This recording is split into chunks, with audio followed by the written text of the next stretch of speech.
Welcome back to Open Line. We are joined by Mayor David Briley, also Diane Lance with the Office of Family Safety, talking about domestic violence in her case, and certainly this is Domestic Violence Awareness Month.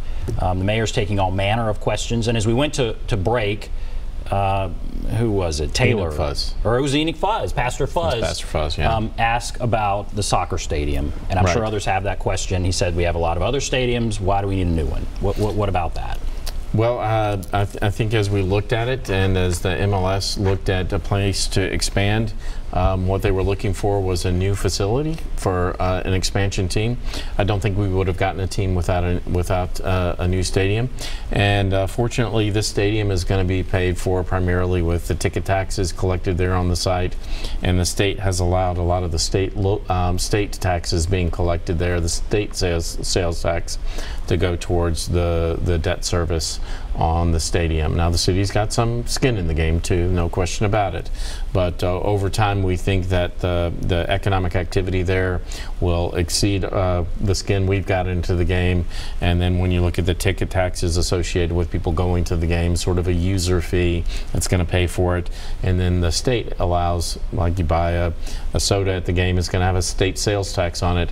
That's actually going to go towards paying for the stadium too. So I don't pretend like it's without any cost. It does have some cost to the city, but I think it's going to be a good thing for us in the end in a whole lot of different respects. I'm going to take more calls here in a moment from Jimmy, Gordon, Brooklyn, others. Hold on the line. I want to ask about domestic violence, as we're talking about Domestic Violence Awareness Month, and something officers are doing every time they go out on a call.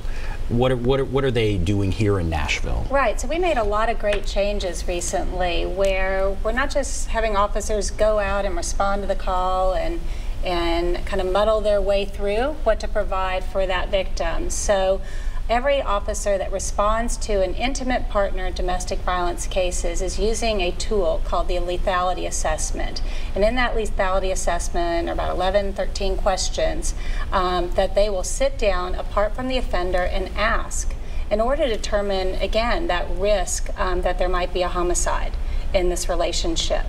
Then if that victim's answers to those questions trigger a high-risk designation, the officer won't just say, oh, you're high risk, so I'm really concerned about you. Which of these services do you want? They actually pick up the phone, their phone that they have donated by Verizon, and call the YWCA hotline and offer for that victim to talk to a crisis counselor right then and there. And that crisis counselor will talk about that important things I've been saying about safety planning, you know, what to do about going to shelter, what's available, you know, what are your opportunities? Because what we really want to do here, one, is as accurately as possible assess the risk. So we communicate that not just are we seeing this as a domestic violence situation, but you are at a really high risk and we're concerned for your life. But also get you to services that can give you some hope, restore that feeling of hope that there is a better future, there is a safer future for you and your children, or just you and other family members. Let me add one other thing to that. So this Saturday we were up on the Siegenthaler Bridge to commemorate the homicide victims of domestic violence in the last year, and part of it was hearing stories of the family members who were left behind. And so there was an 8-year-old and a 5-year-old that were both victims of domestic violence, homicide victims in this last year. And so family members need to take this really seriously, and it can escalate really quickly. So just to take that earliest sign and react quickly to it, and it's critically important, because we don't, I mean, just to see the loss of the families, these two very young innocent victims of domestic violence last year was just really horrific to sit through. Let's go back to the phones. Let's go to Jimmy. Hello, Jimmy. Yeah. Go right ahead, Jimmy. Go right ahead. What's your question? What's your question? You're right on the air. Go ahead. I want to know if that's a David Briley that I know. It's the mayor. The mayor is right here. It could be, Jimmy. I know. Can I talk to him, please? Yes, sir. You're talking to him right now. You can ask your question at this moment. You're on the air, so ask your question. All right. David Briley, Yes, sir. was you born and raised in Rocky Mount, Tennessee? I was not, sir. I was born and raised here in Nashville, Tennessee. All right, thank you, Jimmy.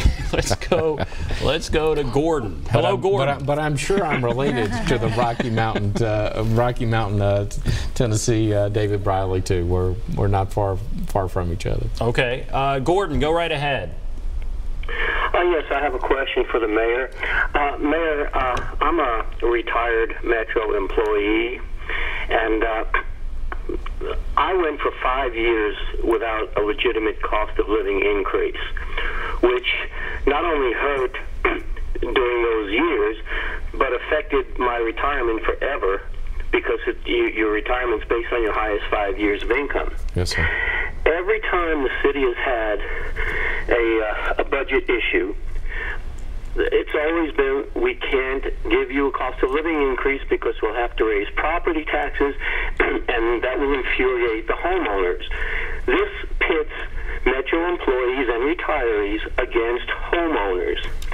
Isn't there a way, and I don't know enough about the charter, but isn't there a way to amend the charter or whatever legal process exists so that a percentage of money from tourism, from building, from developers and from landowners, a percentage goes to government to fund compensation for employees and retirees? There must be a way to do that, and if it's something in the state that prevents it, can our council and you lobby the state to correct that? All right, let's talk about that. Sure. What about his question there? So we have, I guess I would say, 4 main sources of revenue. We have sales tax, we have property tax, we have fees and commissions. Essentially, pull a building permit, you pay something, and then on top of that we have federal and state transfers in. So the state basically tells us every year we have to adopt a budget that takes those 4 sources of revenue and spends them on the expenses of the city. The council passes a budget every year that's filed by the mayor on May 1st and has to be adopted by June 30th. The charter requires the council to look at those sources of revenue and those expenses and spend them in a manner that they feel is appropriate. There's really no way, I think, within state law or the charter to specifically designate a percentage of that towards pay raises or compensation. It's just up to the council every year to spend it as they see fit. Now, I share the concern that over the long run, we certainly can't afford to lose our competitiveness when it comes to hiring employees or to treat our employees unfairly. So, and I think I, like every other council member, was disappointed this year that we couldn't do a cost of living increase. But it was also not a year to raise taxes in our town for a whole list of reasons.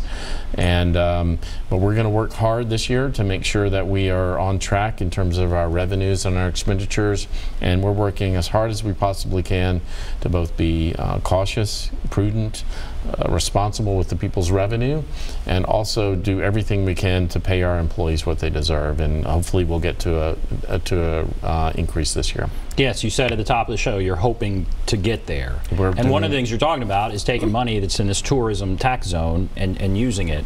So that would be non-property tax money. That would be sales tax revenue. So there are limits on terms of what we can do with that money.